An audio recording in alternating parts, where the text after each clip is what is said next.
La Bible en un an, la 336e journée, le premier livre des Chroniques, chapitre 2, verset 18, au chapitre 4, verset 4, le livre des Psaumes, chapitre 121, verset 1 à 8, le livre des Proverbes, chapitre 29, versets 10 et 11, la première épître de Jean, chapitre 2, versets 1 à 17. Le premier livre des Chroniques, chapitre 2. Caleb, fils de Hétzron, eut des enfants de sa femme Azubah et de Jérioth. Voici les fils qu'il eut d'Azubah, Jécher, Shobab et Ardon. Lorsque Azubah mourut, Caleb épousa Éphrath, qui lui donna Hur. Hur eut pour fils Uri, et Uri eut Bethsaléel. Ensuite, Hésron s'unit à la fille de Makir, le père de Galaad. Il avait 60 ans lorsqu'il l'épousa. Elle lui donna Ségub. Ségub eut pour descendant Jaïr, qui posséda 23 villes dans le pays de Galaad. Les Guershuriens et les Syriens leur prirent les bourgs de Jaïr avec Kéna et les villes qui en dépendaient, ce qui faisait 60 villes. Tous ceux-là étaient les fils de Makir, père de Galaad. Après la mort de Hésron à Caleb Ephrata, sa femme Abijah lui donna Ashur, qui fut le père de Tekoa. Les fils de Jérachméel, le fils aîné de Hésron, Huram l'aîné, Buna, Oren, Otsem et Ashia. Jérachméel eut une autre femme du nom d'Atara, qui fut la mère d'Onan. Les fils de Ram, le fils aîné de Jérachméel, furent Maats, Jamin et Éker. Les fils d'Onam furent Shamaï et Jada. Fils de Shamaï, Nadab et Abishur. La femme d'Abishur s'appelait Abishaïl, et elle lui donna Achban et Molib. Fils de Nadab, Séleb et Apaïm. Séled mourut sans fils. Fils d'Apaïm, Jishéi. Fils de Jishéi, Shéshan. Fils de Shéshan, Aklai. Fils de Jada, le frère de Shamaï, Jéter et Jonathan. Jéter mourut sans fils. Fils de Jonathan, Pélet et Zara. Ce sont là les descendants de Jérachméel. Shéshan n'eut pas de fils, mais il eut des filles. Il avait un esclave égyptien du nom de Jarsha, et il donna sa fille pour femme à son esclave Jarsha, qui eut d'elle Ataï. Ataï eut pour fils Nathan. Nathan eut Zabab. Zabab eut pour fils Éphal. Éphal eut Obed. Obed eut pour fils Jéhu. Jéhu eut Azaria. Azaria eut pour fils Alet. Alet eut Élazar. Élazar eut pour fils Sismaï. Sismaï eut Shallum. Shallum eut pour fils Jékamja. Jékamja eut Élishama. Descendant de Caleb, le frère de Jérachméel, Mécha, son aîné, qui fut le père de Ziph, et les fils de Marécha, le père d'Hébron. Fils d'Hébron, Coré, Tapua, Rékem et Shéma. Shéma eut pour fils Rakam, père de Jorkéam. Rékem eut Shamaï. Fils de Shamaï, Maon, qui fut le père de Bethsur. Épha, la concubine de Caleb, mit au monde Aran, Motsa et Gazez. Aran eut Gazez. Fils de Jadaï, Réguem, Jotam, Geshan, Pélé, Épha et Shaph. Maaka, la concubine de Caleb, mit au monde Sheber et Tirkana. Elle donna encore naissance à Shaph, le père de Madmana, et à Sheva, le père de Macbéna. et de Gibéa. La fille de Caleb était Aksa. Voici encore des descendants de Caleb, Shobal, fils de Hur, fils aîné d'Ephrata, et père de Kirjath-Jéarim, Salma, père de Bethléem, Areph, père de Beth-Gader. Les fils de Shobal, père de Kirjath-Jéarim, furent Aroé et Hatsi Aminuhot. Les clans de Kirjath-Jéarim furent les Jétriens, les Putiens, les Shumatiens et les Mishraïens. De ces clans sont issus les Tsoréatiens et les Hetstaoliens. Fils de Salma, Bethléem et les Nétopathiens, Atroth, Beth-Joab, Hatsi Amanachi, les Tsoréiens, ainsi que les clans des scribes installés à Jabeth, les Tiréatiens, les Chiméatiens et les Sucatiens. Ce sont les Kéniens issus de Hamath, l'ancêtre de la famille de Récab.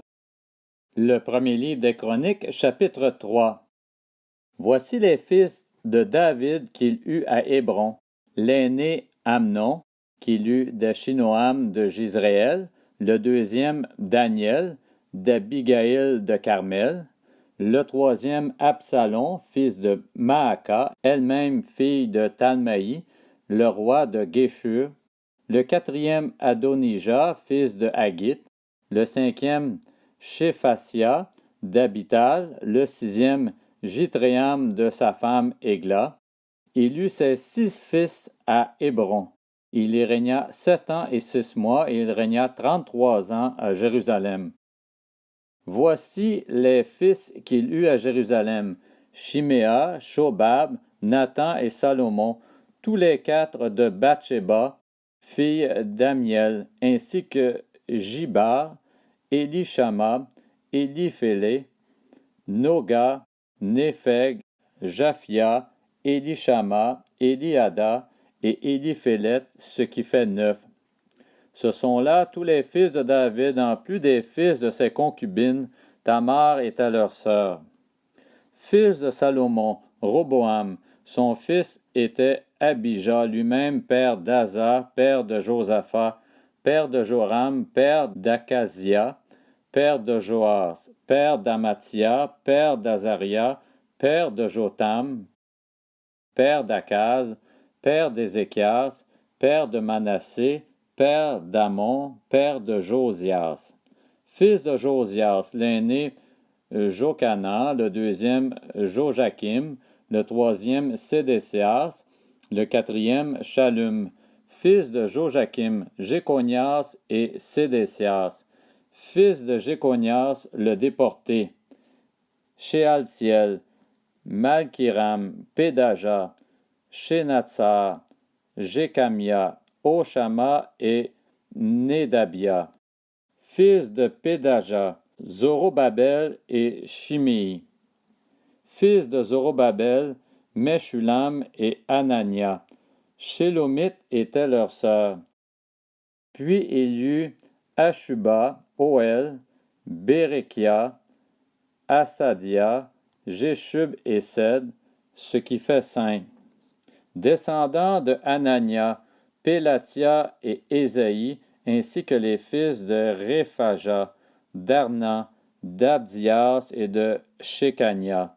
Descendants de Shekania, Shemaïa et ses fils Hatush, Jiguel, Bariac, Néaria et Shaphat, ce qui fait 6.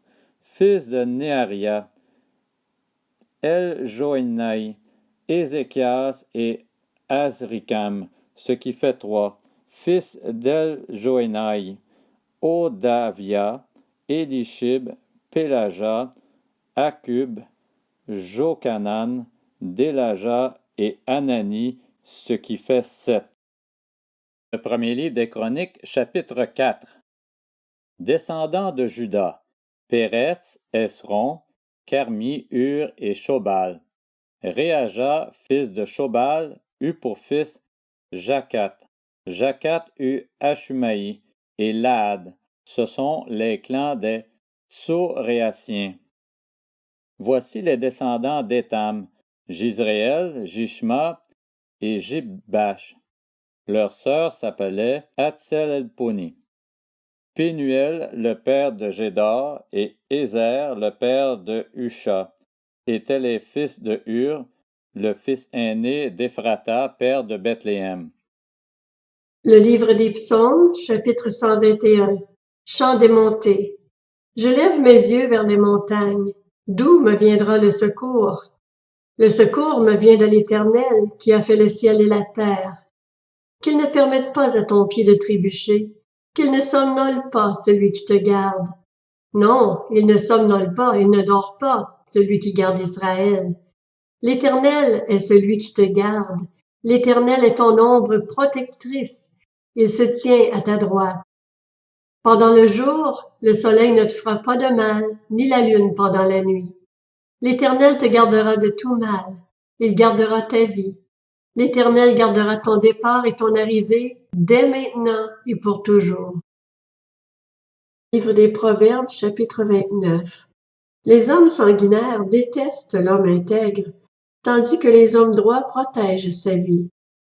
L'homme stupide affiche toute sa passion, tandis que le sage y met un frein. La première épître de Jean, chapitre 2. Mes petits enfants, je vous écris cela afin que vous ne péchiez pas. Mais si quelqu'un a péché, nous avons un défenseur auprès du Père, Jésus-Christ le juste.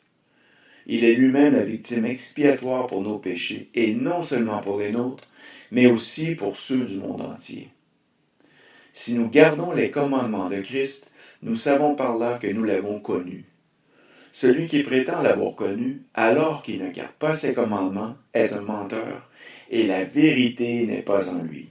Mais l'amour de Dieu est vraiment parfait en celui qui garde sa parole. C'est à cela que nous reconnaissons que nous sommes en lui. Celui qui affirme demeurer en Christ doit aussi vivre comme il a lui-même vécu. Frères et sœurs, ce n'est pas un commandement nouveau que je vous écris, mais un commandement ancien, celui que vous avez reçu depuis le début.